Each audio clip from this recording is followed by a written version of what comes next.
Hola a todos, ¿cómo están? Bueno, en esta oportunidad les voy a presentar un seminario con un trabajo que estamos terminando con Andrés, Rafa, Matías y Esther Loar, que es la técnica del equipo que utilizamos en el Free Electron Laser de Orsay en la Universidad de Paris-Saclay. El trabajo lo empezamos alrededor del 2013-2014 con Matías, y en ese momento no nos parecía nada interesante lo que habíamos obtenido, entonces dejamos un poco esos resultados de lado y los retomamos hace un tiempo con Andrés durante su tesis, y la verdad es que haciendo un análisis un poco más detallado de todos los resultados terminamos encontrando cosas muy interesantes, que es lo que les voy a mostrar ahora. Básicamente es un estudio, una caracterización mediante espectroscopía infrarroja de disociación multifotónica infrarroja resuelta en masas, de la estructura y la fragmentación del par de bases citosina-guanina mediado por plata. La motivación que tenemos para estudiar este tipo de sistemas como las bases del ADN en fase gaseosa tiene que ver con entender a nivel fundamental los tipos de procesos que conllevan, por ejemplo, algunos tipos de mutaciones en el ADN, entre otros. Fundamentalmente, el ADN se forma en su forma canónica, como una doble hélice, en la cual la citosina se aparea a partir de 3 puentes hidrógenos con la guanina y la adenina a través de 2 puentes hidrógenos con la citosina. A este tipo de apareamiento se lo conoce como apareamiento de Watson-Crick o apareamiento canónico, pero además de la doble hebra del ADN, puede haber otros tipos de apareamientos y formar otras estructuras un poco más grandes, o por ejemplo, como por ejemplo los triplex, en los cuales una doble hélice de ADN apareada de forma canónica, en este caso esta citosina con esta guanina, se aparea con una tercera hebra, pero con un apareamiento que es conocido como apareamiento tipo Hoogstin, y en el cual, en el caso de citosina-guanina, está mediado por un protón que hace de puente entre el nitrógeno 7 de la guanina y el nitrógeno 3 de la citosina. En este caso, como pueden ver, el apareamiento va a ser fuertemente dependiente del pH, y sí o sí tiene que haber una de las dos bases protonadas para que ocurra ese tipo de interacción. Esto hace que este tipo de apareamientos o de triplex no sean estables a pH fisiológico, o sean poco estables a pH fisiológico, ya que prevalecen a pH ácidos. Sin embargo, son responsables de algunos tipos de terapia, pero también están presentes en varias enfermedades, como la ataxia de Friedreich y algunas otras, y además se están usando últimamente bastante en el desarrollo de sistemas nanotecnológicos o bionanomateriales. Ha habido en los últimos años, hay otro tipo de apareamientos de que son mediados por protón, que son poco estables en pH fisiológicos, como por ejemplo el Emotif, y en ese caso lo que se está tratando de hacer en los últimos años es hacer modificaciones químicas o generar interacción que hagan que estos tipos de apareamientos o este tipo de estructuras tipo triplex se ha encontrado hace unos años en un trabajo publicado en JACS en el 2008, es que si el apareamiento o el triplex se produce en presencia en una solución que contenga plata, la plata reemplaza al protón, por lo tanto el triplex se hace extremadamente estable en fase condensada a pH fisiológicos. Otra de las razones por las cuales a nosotros nos interesa estudiar la interacción de las bases del ADN con cationes metálicos es porque cuando tenemos, por ejemplo, el apareamiento canónico entre la adenina y la timina y la citosina y la guanina, acá los puntos representan los pares de electrones receptores de los puentes hidrógenos y estos son los hidrógenos donores. Eh, lo que puede ser ocurrir, según lo que propuso Ludwig, una forma de mutación está relacionada con cuando hay una transferencia de protón o hidrógeno en el par de bases, en el enlace de Watson-Crick, y antes de que el protón o el hidrógeno vuelva a su lugar, como por ejemplo en este caso, fíjense, este hidrógeno se mueve para acá, este para acá, y se generan tautómeros no canónicos de, el par de bases en ambos casos. Si la doble hebra se divide en dos para ser copiada, antes de que los hidrógenos o los protones vuelvan a su lugar, cuando se hace la copia para duplicar el ADN, lo que ocurre es que se meten bases que no son las que corresponden. Por ejemplo, en este tautómero no canónico de la adenina se une con una citosina, el de la timina no canónico se une con una guanina y así sucesivamente. Cuando este proceso tiene lugar en la segunda vuelta, lo que termina ocurriendo es que al final un par adenina-timina se transformó en dos pares citosina-guanina y un par citosina-guanina se transformó en dos pares adenina-timina y por lo tanto es un punto de mutación del ADN. ¿Qué ocurre? Generalmente el ADN eh, muchas formas de reparar sus errores, pero en relación a la transferencia de hidrógeno o de protón en el estado fundamental, la barrera es bastante alta, son unas 15 kilocalorías por mol. Entonces, a las temperaturas fisiológicas, estas transferencias de protón son poco probables y tienen lugar solo por túnel, tuneleando las barreras. Sin embargo, lo que se ha mostrado es que cuando las bases interaccionan o con un protón, como en este caso, o con un catión metálico, como en este caso, las barreras bajan considerablemente y por lo tanto aumenta la probabilidad de que ocurra la transferencia de hidrógeno y como consecuencia de eso aumenta también la posibilidad de que haya una mutación. A nosotros desde hace tiempo venimos estudiando la interacción con plata porque la plata, además de tener mucho interés desde el punto de vista nanotecnológico, está presente en muchos bactericidas hoy en día, desde hace mucho tiempo, pero ahora con toda la propaganda que tienen las nanopartículas de plata, se están utilizando mucho en nanomedicina como recubrimiento de prótesis, entonces cada vez hay más interacción entre los sistemas vivos y la plata. Por eso nos interesa ese catión en particular.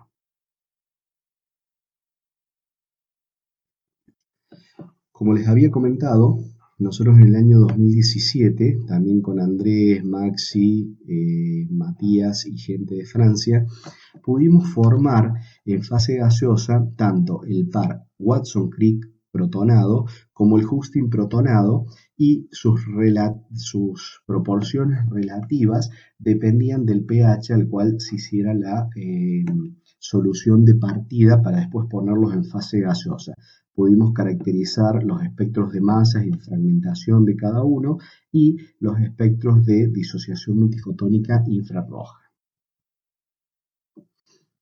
Y en ese sentido, lo que observamos es que a partir de cálculos, el par Hustin, que puede tener el protón más cerca, fíjense que estas dos estructuras son prácticamente lo mismo, la diferencia es que el protón está o más cerca del nitrógeno 3 de la citosina o más cerca del hidrógeno 7 de la guanina, y coexisten en realidad, y son las de más baja estructura, las de más baja energía, tanto en fase gaseosa como en fase condensada. La estructura de Watson-Crick es energéticamente más inestable, sin embargo, cuando el pH no es lo suficientemente baja, es la única que se forma, porque formar las estructuras Hustin requiere lograr estar a un pH donde podamos protonar alguna de las dos bases para que se unan con el protón entre medio de las dos. La razón por la cual coexisten esas dos estructuras con el protón más cerca de la guanina o de la citosina es que hay una barrera de energía potencial para la transferencia del protón. Sin embargo, la energía de punto cero para el nivel con nu igual a cero a lo largo de esa coordenada está por encima de la barrera de energía. Entonces la función de onda está totalmente deslocalizada entre los dos mínimos y lo que encontramos es una estructura intermedia, básicamente.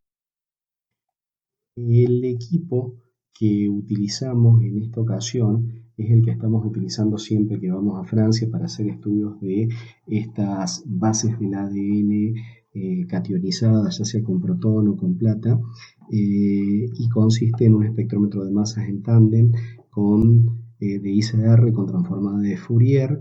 Las especies se ponen en fase gaseosa a partir de una fuente de electrospray, que es esto que está acá, ese capuchoncito es esto. Se parte de una solución de metanol agua al 50-50 que contiene aproximadamente 300 micromolar de citosina y guanina y, si mal no recuerdo, 100 micromolar de plata. En realidad les estoy dando cantidades aproximadas porque no son tan importantes como cuando uno trabaja en solución.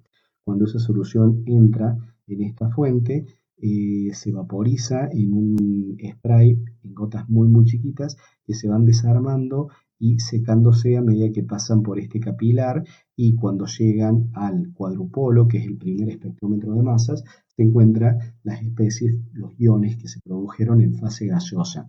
En este caso vamos a tener distintos tipos de iones: citosina protonada, guanina protonada, guanina y citosina con plata, y el ion que nos interesa. Entonces, en el primer espectrómetro de masas, en el cuadrupolo, lo que hacemos es justamente aislar de todos los iones, quedarnos solamente con el que nos interesa analizar. A ese ion que nos interesa analizar y que lo aislamos en el cuadrupolo, lo enviamos al segundo espectrómetro de masas, que es un hexapolo. Ahí los dejamos unos cientos de milisegundos acumulándose para mejorar la señal. Y aparte, esto está lleno con algún gas, generalmente argón, que lo que hace es termalizar todos los iones a temperatura de aproximadamente 300 Kelvin.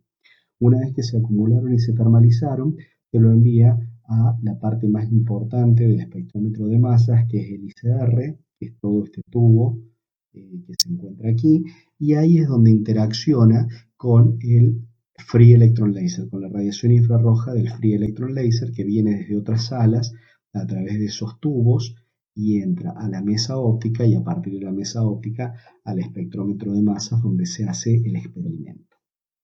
¿En qué consiste la disociación multifotónica infrarroja y por qué usar esto para sacar el espectro infrarrojo de un ion?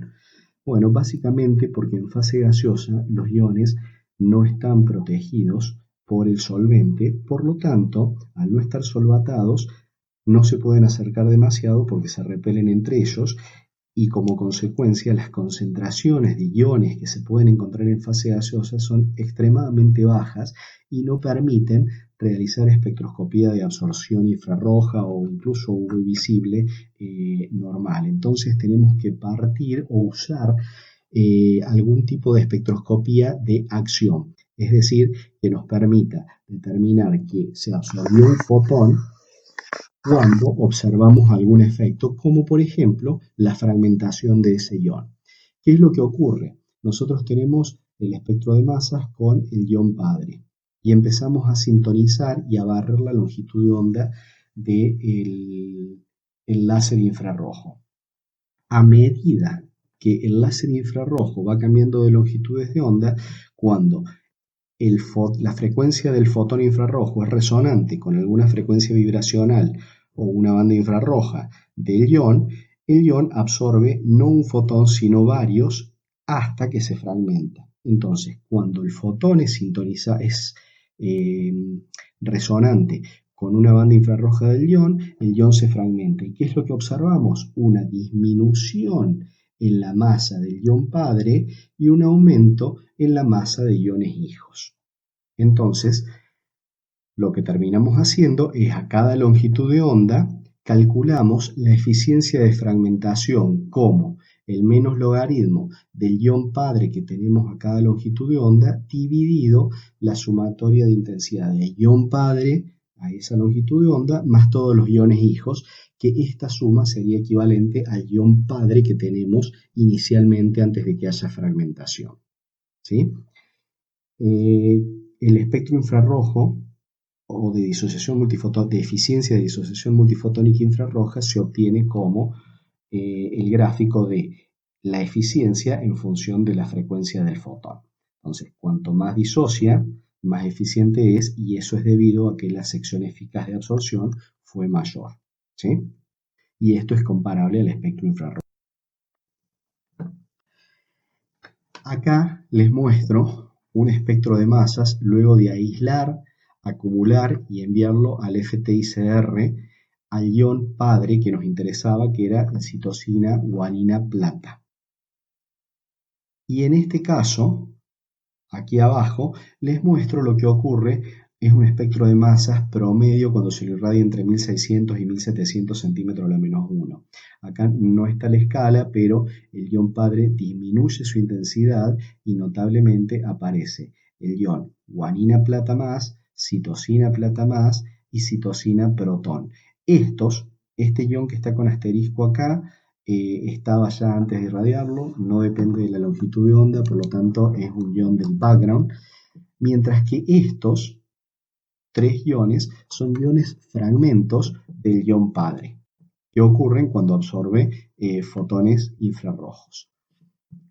En este caso, les estoy mostrando aquí arriba el espectro de disociación multifotónica infrarroja de eficiencia de fragmentación, que como pueden ver es bastante simple, y esto es lo que habíamos visto con Matías en el 2014, y nos había decepcionado un poco por los resultados que se obtenían de acá. No se sacaban demasiadas conclusiones, sobre todo porque no habíamos prestado atención que aquí había una bandita interesante que ya vamos a ver a lo largo de la charla qué implicancias tiene.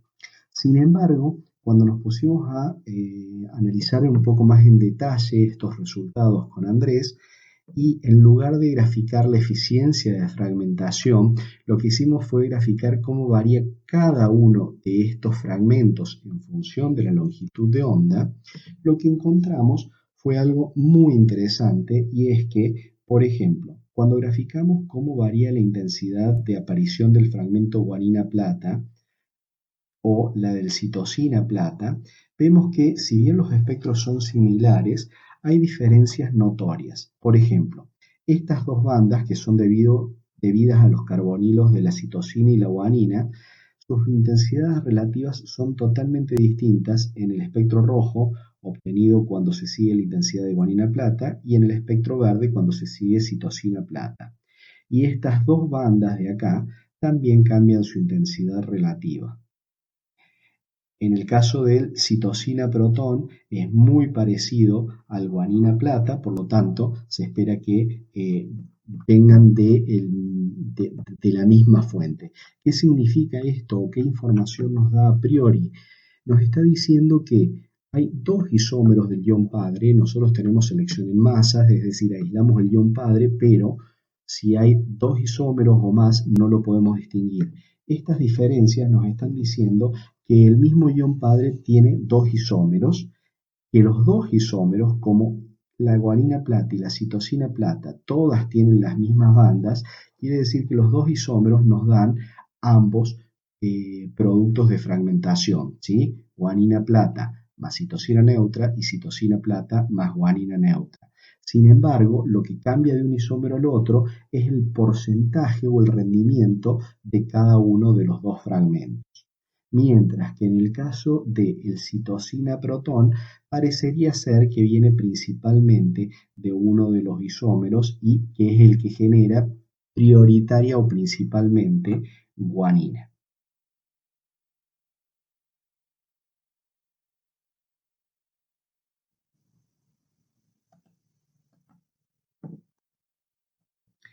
Para determinar cuáles son los isómeros que tenemos presentes y que son responsables de los espectros infrarrojos, lo que hacemos en todos estos trabajos es calcular las estructuras más estables y luego calcular los espectros infrarrojos para compararlos con los experimentales. En este caso, los cálculos se hicieron considerando las siguientes especies.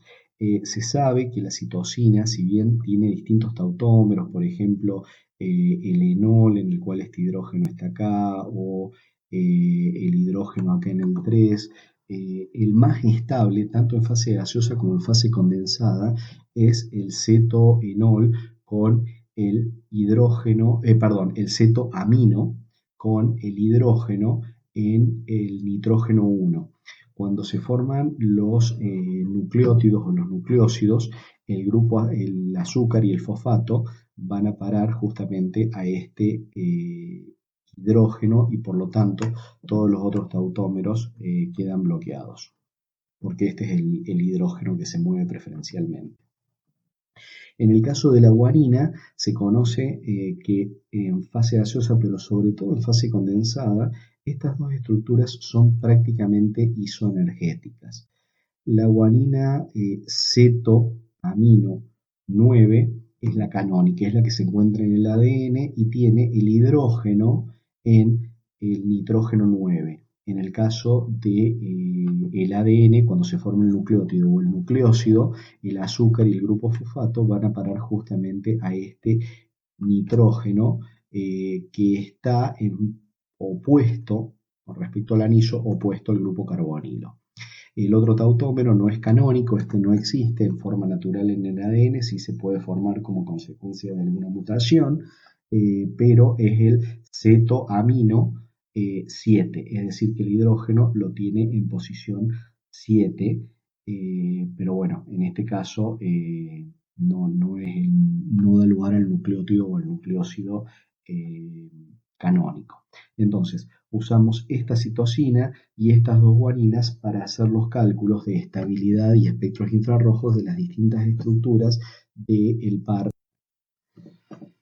Entonces, cuando uno hace los cálculos de las distintas estructuras que se pueden formar, encuentra que se puede formar entre la guanina canónica, es decir, la guanina con el hidrógeno 9 y la citosina, un par Huxtin enlazado con la plata entre el nitrógeno 7 de guanina y el nitrógeno 3 de citosina.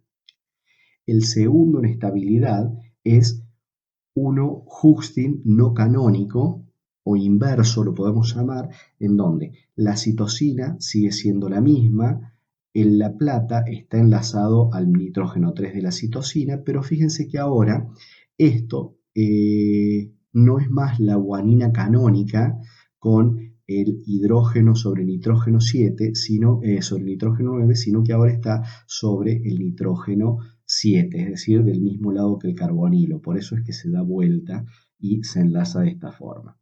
Luego hay otros isómeros que Andrés me hizo dar cuenta el otro día que nos habíamos olvidado de ponerlos en el trabajo que estamos armando, pero bueno, no son relevantes para la interpretación de esto y ya tenía preparada esta tabla. Pero el otro isómero interesante es el isómero de Watson-Crick, que es el que encontramos en el caso del el par protonado, que habíamos encontrado este y este. En este caso, ese isómero es el Watson-Crick con la plata sobre nitrógeno 9, perdón, sobre nitrógeno 7 y carbonilo, pero fíjense que si miramos los delta G estándar, está muy por encima de los otros dos. Esto es lo que observamos en fase gaseosa, las energías relativas respecto al más estable, que es el Huxtin, luego el Huxtin inverso y luego el Watson-Crick, y estas son las poblaciones relativas en fase gaseosa.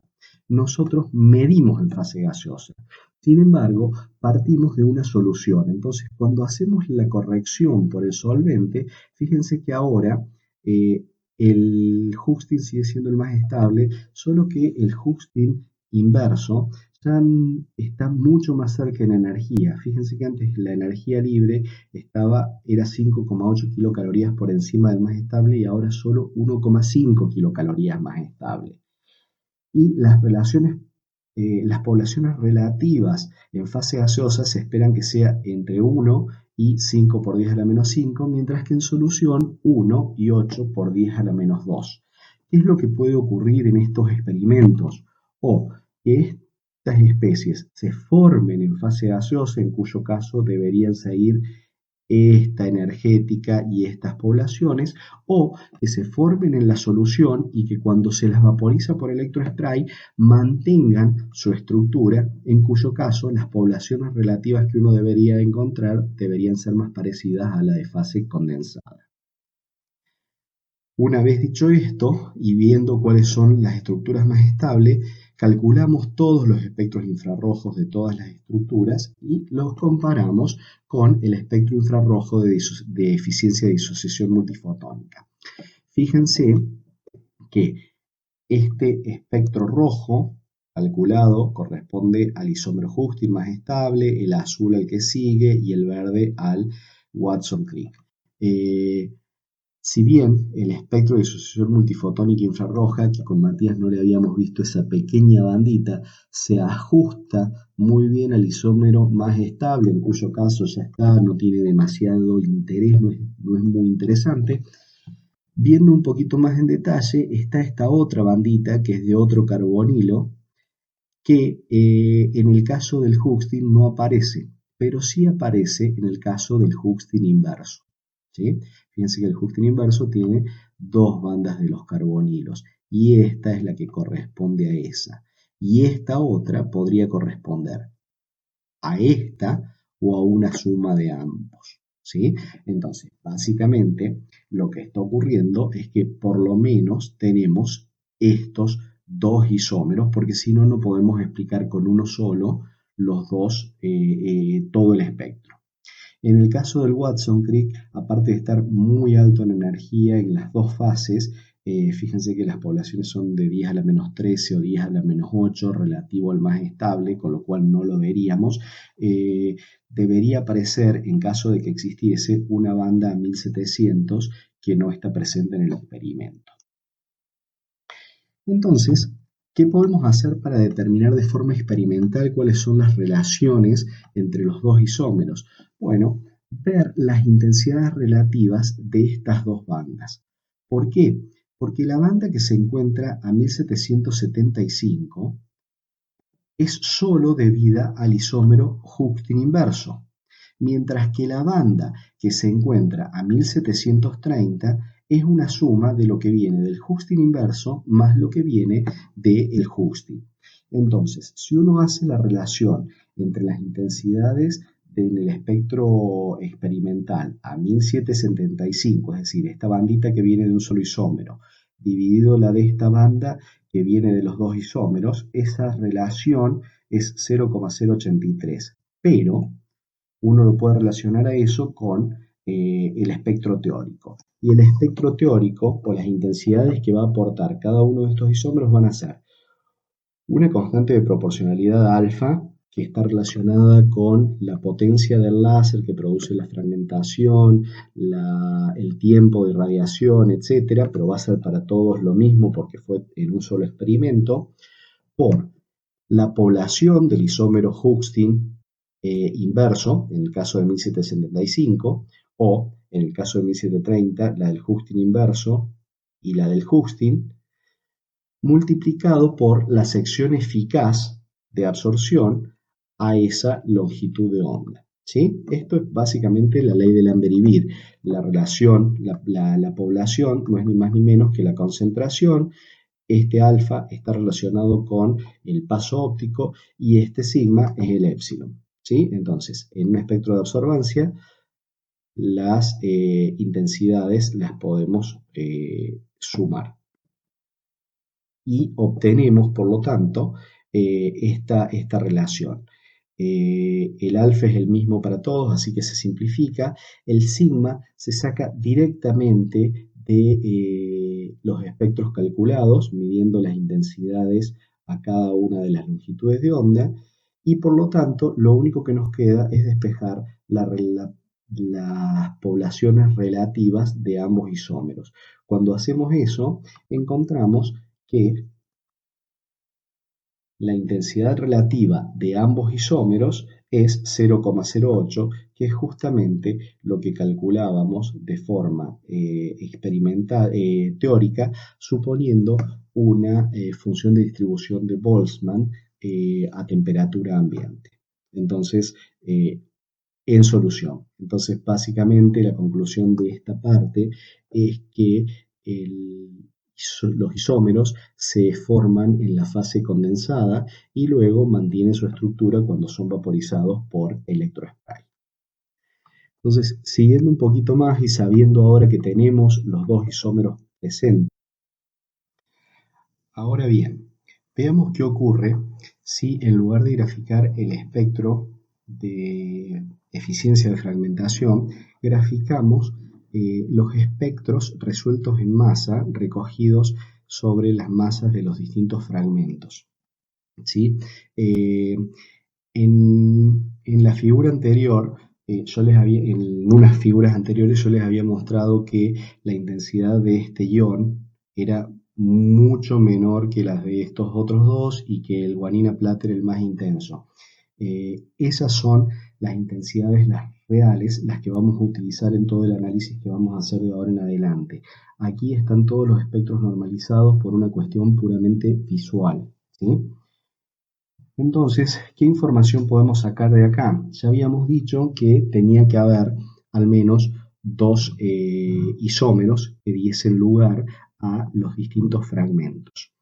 Si empezamos a comparar, en celeste tenemos dibujado o graficado el espectro del isómero Hoogstin y en magenta el del Hoogstin inverso.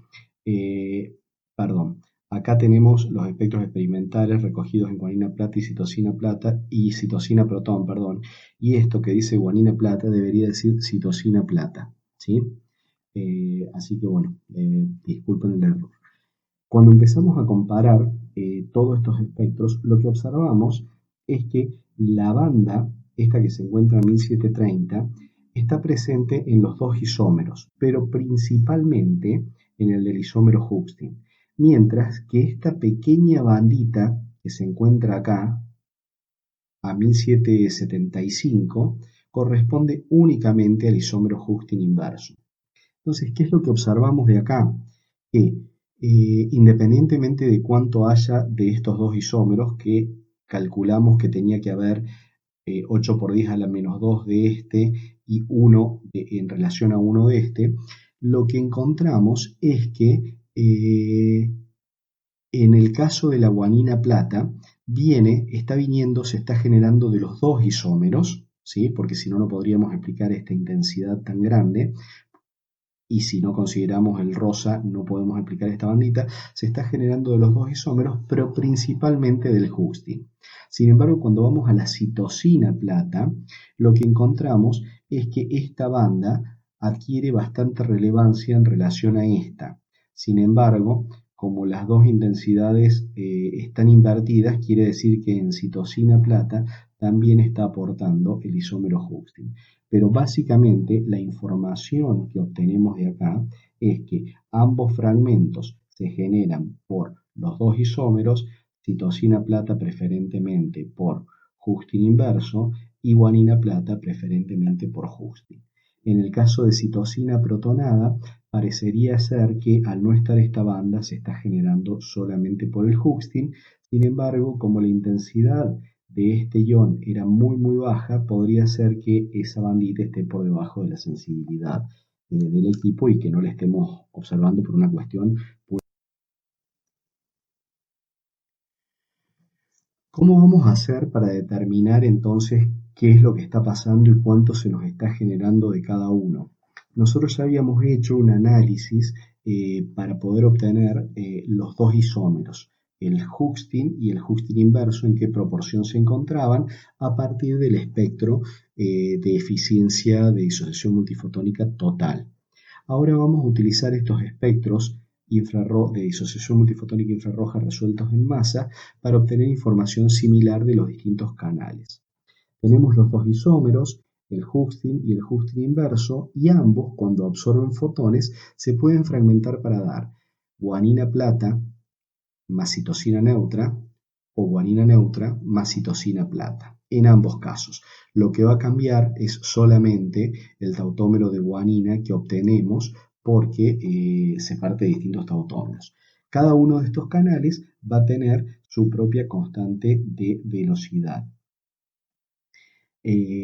Como supraíndice vamos a poner siempre cuál es el isómero del cual provienen, Hustin o Hustin inverso, que lo indique el asterisco, y como subíndice el fragmento del cual estamos hablando, ¿sí? Entonces, si uno se fija, acá lo que está graficando es la intensidad de cada uno de estos fragmentos iónicos en función de la longitud de onda. Y esa intensidad es proporcional a el factor alfa S, que es equivalente a el paso óptico y que tiene en cuenta la potencia del láser, el tiempo de irradiación, por la sumatoria de los fragmentos que vienen por los distintos isómeros J. ¿Sí? Por ejemplo, el fragmento I, digamos, citosina plata, la sumatoria de la citosina plata que se produce por el isómero J, que sería o el Hustin o el Hustin inverso. Entonces, cada uno de ellos aportará la sección eficaz del ion padre a esa longitud de onda por la población relativa del padre, que ya la determinamos, por el rendimiento cuántico del fragmento I para cada uno de esos padres. Eso será la intensidad total, es decir, lo que aporta uno más lo que aporte el otro. Y el rendimiento cuántico no es ni más ni menos que la constante, por ejemplo, para la citosina plata que proviene del Hustin será la constante de citosina plata que proviene del Hustin dividido la suma de las dos constantes del Hustin para dar citosina plata y guanina plata. Y eso ocurrirá con todos los fragmentos. Entonces, vamos a lo más fácil. Nosotros ya sabemos que la banda a 1775 depende solamente o corresponde solamente a el isómero Hustin inverso. Entonces, si nosotros graficamos o calculamos la intensidad de la citosina plata a 1775 dividido la intensidad de la guanina plata a 1775, en ambos casos no normalizados sino las intensidades reales, lo que obtendremos es que será, por lo tanto, como viene de un solo isómero, serán los alfas estos, que se simplificarán, por la sección eficaz del Hustin inverso a 1775, que va a ser la misma porque es el mismo padre, por la población del Hustin inverso, que también es la misma porque es el mismo padre, por el cociente de los rendimientos cuánticos del Hustin, del citosina plata que viene del Hustin inverso y del guanina plata que viene del Hustin inverso. Estas dos relaciones, esta relación de intensidades entre esa banda y esa es 0,4. Por lo tanto, uno puede usar esos valores para determinar, considerando que la suma de estos dos rendimientos cuánticos tiene que ser 1, uno puede determinar que el rendimiento cuántico de la citosina plata a partir del Hustin inverso es 0,3, mientras que el rendimiento cuántico de la guanina plata a partir del Hustin inverso es 0,7. ¿Sí? Entonces, ya tenemos los rendimientos cuánticos de fragmentación de los dos canales de fragmentación del isómero Hustin inverso. ¿Cómo hacemos para obtener esos mismos rendimientos, pero para el isómero Hustin? En este caso va a ser un poco más complejo porque vamos a trabajar con la banda que se encuentra a 1730. Porque a esa longitud de onda absorbe el Hustin, pero a esa longitud de onda también absorbe el Hustin inverso.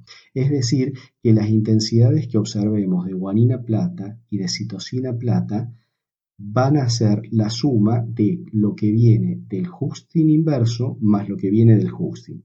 Lo que viene del Hustin inverso nosotros ya lo hemos determinado. Entonces lo que nos corresponde ahora es trabajar con una ecuación un poco más compleja para obtener los rendimientos cuánticos de guanina plata y citosina plata a partir del Husting. En todos los casos, algo que me olvidé de decirles es que estamos despreciando el canal de fragmentación a la formación de citosina protonada.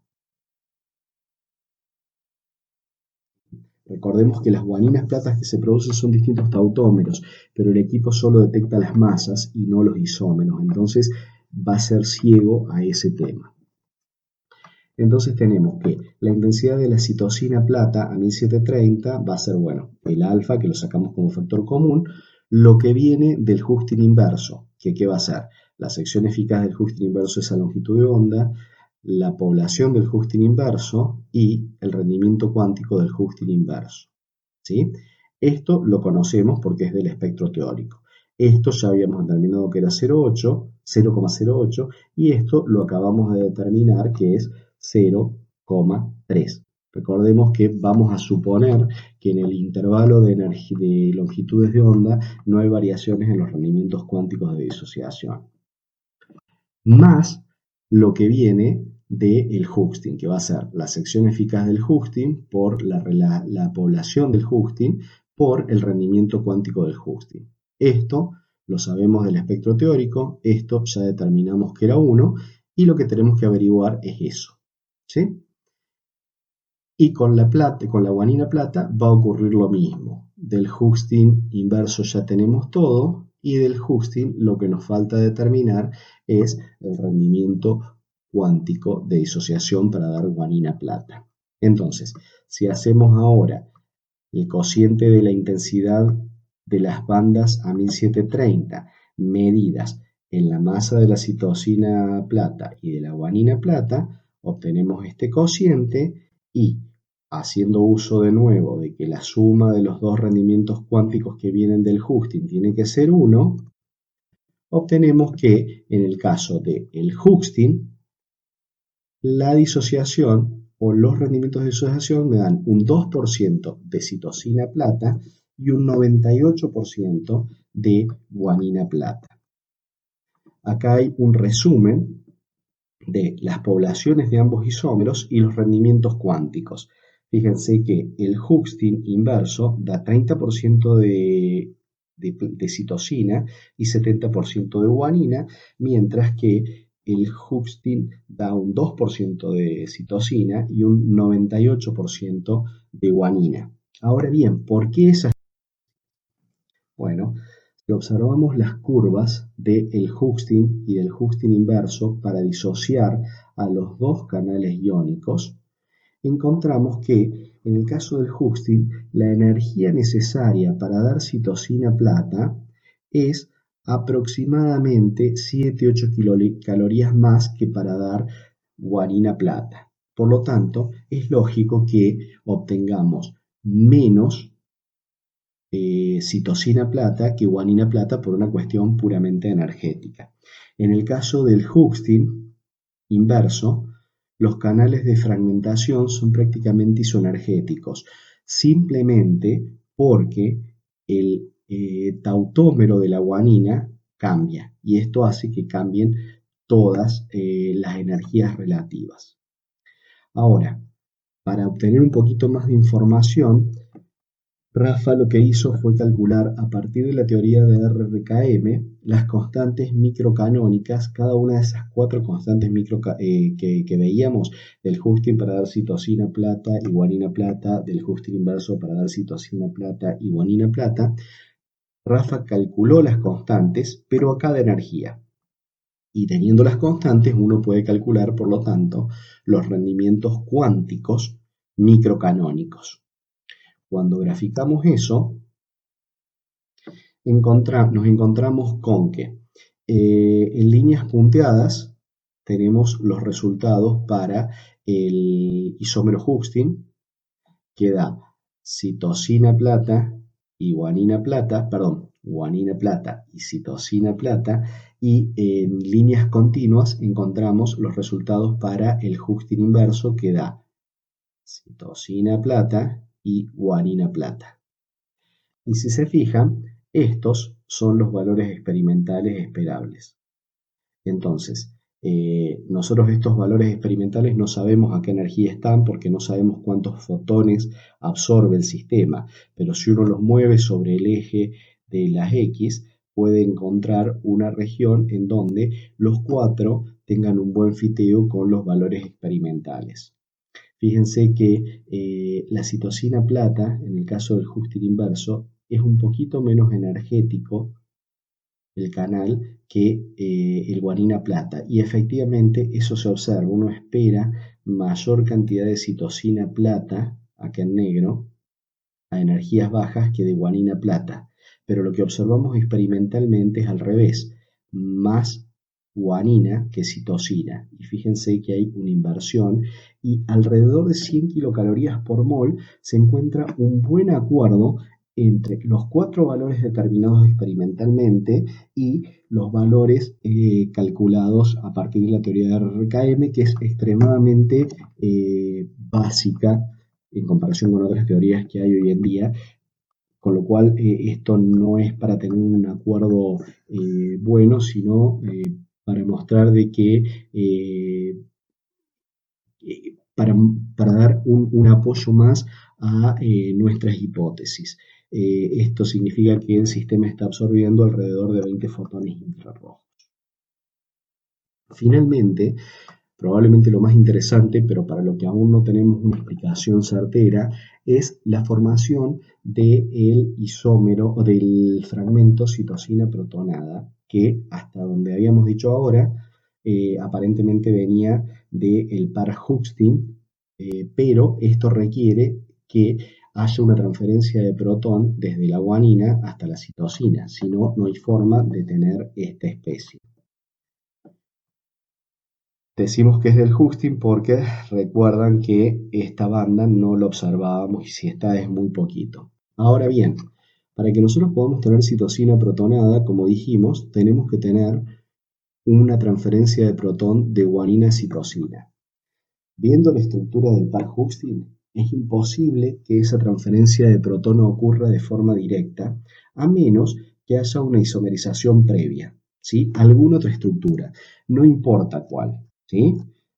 Yo por ahora les voy a dar un ejemplo de alguna de las estructuras que podría ser, pero puede haber infinitas y la verdad no hemos encontrado las barreras de isomerización para poder aseverar cuál es el mecanismo al cual nos referimos. Pero por ejemplo, una isomerización podría ser una rotación de estos enlaces y que se forme un par Watson-Crick con la plata acá, ¿sí?